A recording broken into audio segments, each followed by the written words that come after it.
ऐसे हिंदू देवी देवता जिनका नाम आपने कभी नहीं सुना होगा। एक स्त्री जो अपने साथ हुए दुर्व्यवहार के बाद महाशक्तिशाली बन गई। कौन थी वो स्त्री?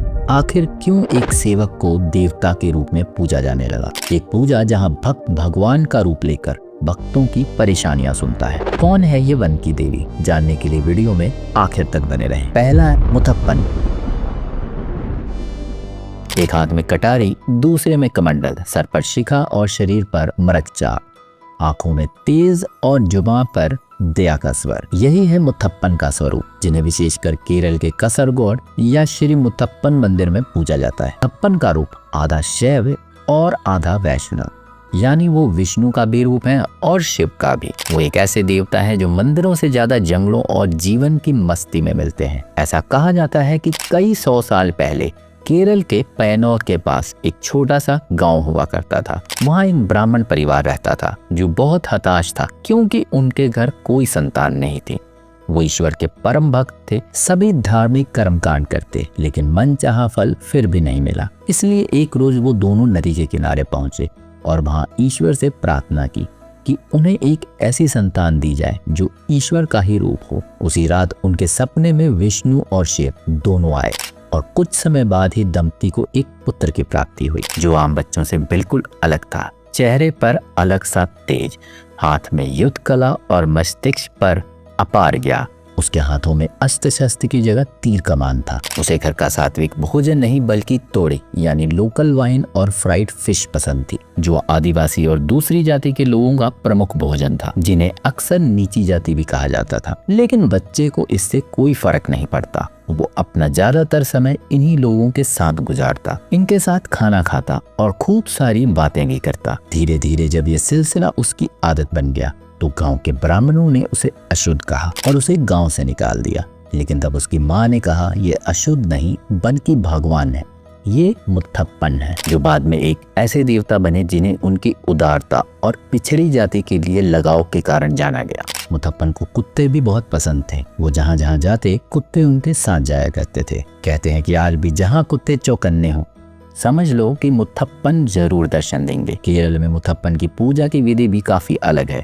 उन्हें पूजने के लिए पारंपरिक थय्यम नृत्य किया जाता है। ये एक ऐसा नाच है जहां भक्त खुद देवता का रूप लेता है। आंखों में लाल काजल, चेहरे पर रंग और सिर पर शिखा पहनकर नृत्य करते हैं। आंख के चारों तरफ चक्कर लगाकर लोकगीत गाए जाते हैं और फिर एक जगह ठहरकर यही भक्त देवता की तरह लोगों की समस्याएं सुनता है और लोग भी उसी तरह अपनी परेशानियां लेकर पहुंचते हैं जैसे देवी देवता के पास भक्त पहुंचते हैं। प्रसाद में भी लड्डू, बर्फी या अन्य मिठाई नहीं बल्कि मछली, तोड़ी और उबली हुई दालें बनती हैं। दूसरा, बूढ़ी माई।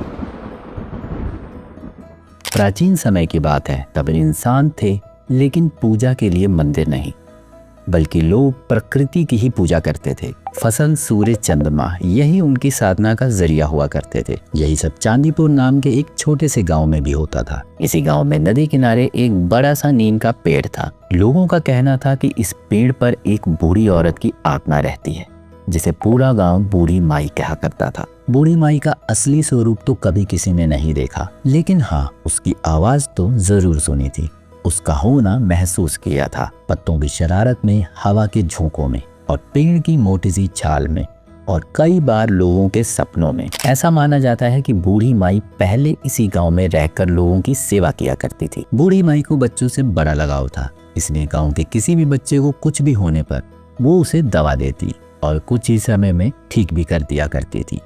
वक्त यूं ही गुजर रहा था, लेकिन फिर एक बार पूरे गाँव में स्मॉल पॉक्स यानी चेचक की बीमारी ने जड़ पकड़ लिया। बच्चे, बड़े, महिलाएं तक दम तोड़ने लगे।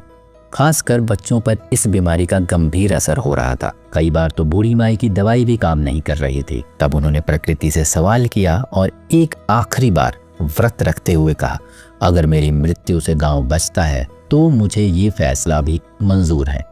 गांव वाले अगले दिन खुशखबरी लेकर बूढ़ी माई के पास पहुंचे कि अचानक से बीमारी गायब हो गई है, सब स्वस्थ हो गया है। लेकिन ये सुनने के लिए बूढ़ी माई जिंदा ही नहीं थी। उनका मृत शरीर उसी नीम के पेड़ के नीचे था। गांव वाले समझ गए कि बूढ़ी माई ईश्वरीय रूप थी, जिन्होंने जीते जी तो गांव की सेवा की ही, और गांव वालों को बचाने के लिए अपने प्राण भी गंवा दिए। इसीलिए उसी पेड़ के नीचे लोगों ने बूढ़ी माई को पूजना शुरू कर दिया। मान्यता है कि किसी को कोई बीमारी हो जाए और बड़े से बड़ा डॉक्टर भी अगर उस बीमारी का इलाज ना कर पा रहा हो तो बूढ़ी माई को याद कर लो या फिर उनकी पूजा कर लो, बीमारी छूमंतर हो जाती है। इसी तरह बूढ़ी माई को आज भी उत्तर प्रदेश के चांदीपुर में एक हीलिंग देवी के रूप में पूजा जाता है, मरियम्मा।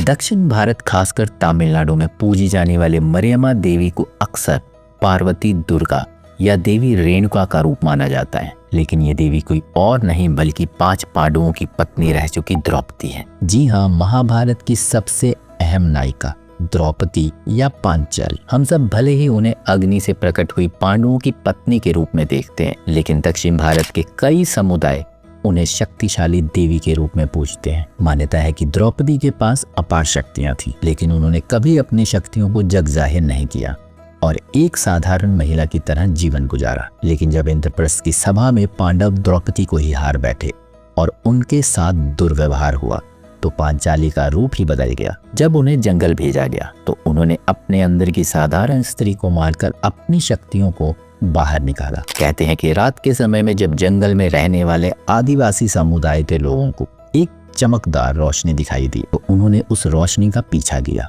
और एक पेड़ के पास पहुंचे जहां द्रौपदी बैठी हुई थी। तब आदिवासियों के बीच द्रौपदी एक शक्तिशाली देवी के रूप में प्रसिद्ध हो गई, जिन्हें लोगों ने पूजना शुरू कर दिया, जिसके फलस्वरूप आदिवासियों की बंजर जमीन पर बारिश शुरू हो गई और खेत लहलहाने लगे। इसके बाद जब भी कभी सूखा पड़ता या जमीन बारिश की कमी का सामना करती तो ये लोग द्रौपदी की पूजा करते और फिर जोरदार बारिश होने लगती। इसलिए उन्हें मरियम्मा के रूप में पूजा जाने लगा, यानी बारिश की देवी। आयनर यानी गांव का रक्षक,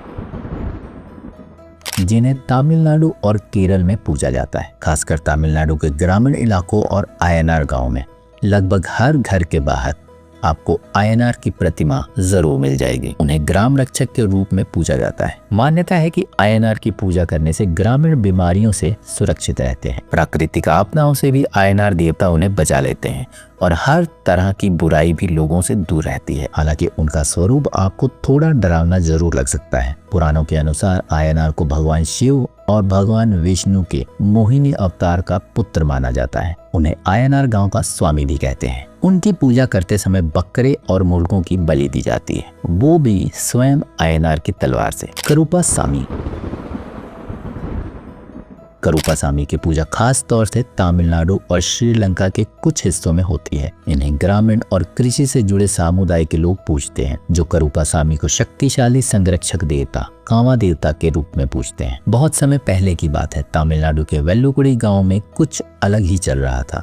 यहाँ हिंसा फैली हुई थी, झूठ बोलने वालों का बोलबाला था और सच बोलने वाले को दबा दिया जाता था। पानी सर से ऊपर चला गया तो लोगों ने एक रक्षक देवता को याद किया, यानी करूपा सामी को। ये असल में एक योद्धा हुआ करते थे जिनका नाम था करूपन। वो एक जमींदार का सेवक था, लेकिन न्याय और सच के लिए किसी भी हद तक जाने को तैयार था। एक बार जब किसी ने जमींदार पर झूठा आरोप लगाया तो करूपन को गुस्सा आ गया। उसने अंधेरे में अपनी तलवार निकाली और सच का पता लगा लिया।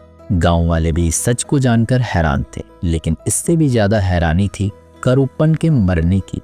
जी हाँ, न्याय की इस यात्रा में करूपन ने अपनी जान गंवा दी। तब जमींदार ने कहा, ये कोई इंसान नहीं बल्कि देवता है। अब गांव में ही एक मंदिर बनेगा जहां करूपन को गांव के रक्षक के रूप में पूजा जाएगा। और इस तरह एक सेवक जो बन गया करूपा स्वामी। उनका स्वरूप काफी आकर्षक है। काला रंग, गहरी मूछें और चेहरे पर गजब का तेज। उन्हें काले घोड़े पर सवार दिखाया गया है। उनके हाथ में तलवार होती है और आंखों में लाल ज्वाला। उन्हें हर धर्म, हर जाति के लोग पूजते हैं, क्योंकि वो ठाकुर, ब्राह्मण, दलित हर जाति के परे हैं। हिडिंबा। द्वापर युग में जब पांडव जंगलों में गए तब हिमालय के गहन जंगलों में एक राक्षसी परिवार रहता था। इसी परिवार में जन्मा था एक हिडिंब नाम का राक्षस, जो इंसानी मांस का भूखा था। जबकि उसकी एक बहन भी थी, हिडिंबा, जो अपने भाई और पूरे परिवार से बिल्कुल अलग थी। सुंदर, सुशील, बुद्धिमान और दयावान भी। जब इन्हें पता चला कि वन में पहली बार इंसान आए हैं तो हिडिंब और हिडिंबा दोनों वन पहुंचे। पहली बार हिडिंबा ने भीम को देखा और उससे प्रेम कर बैठी। लेकिन हिडिंब को गुस्सा आ गया और उसने भीम पर हमला बोल दिया।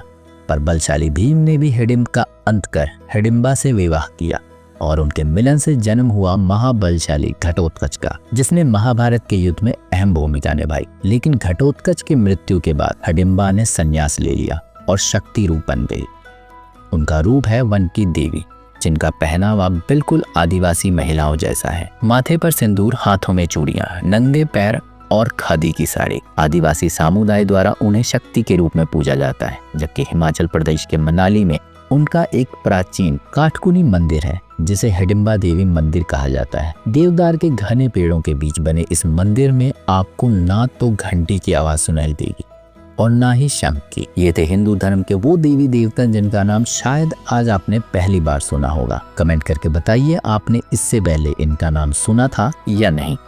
वीडियो पसंद आई तो लाइक शेयर करके चैनल को सब्सक्राइब कर लें और बेल आइकन दबाना बिल्कुल ना भूलें। मिलता हूँ आपसे अगली वीडियो में कुछ नई कहानियों के साथ, कुछ नए रोमांच के साथ। तब तक के लिए नमस्कार।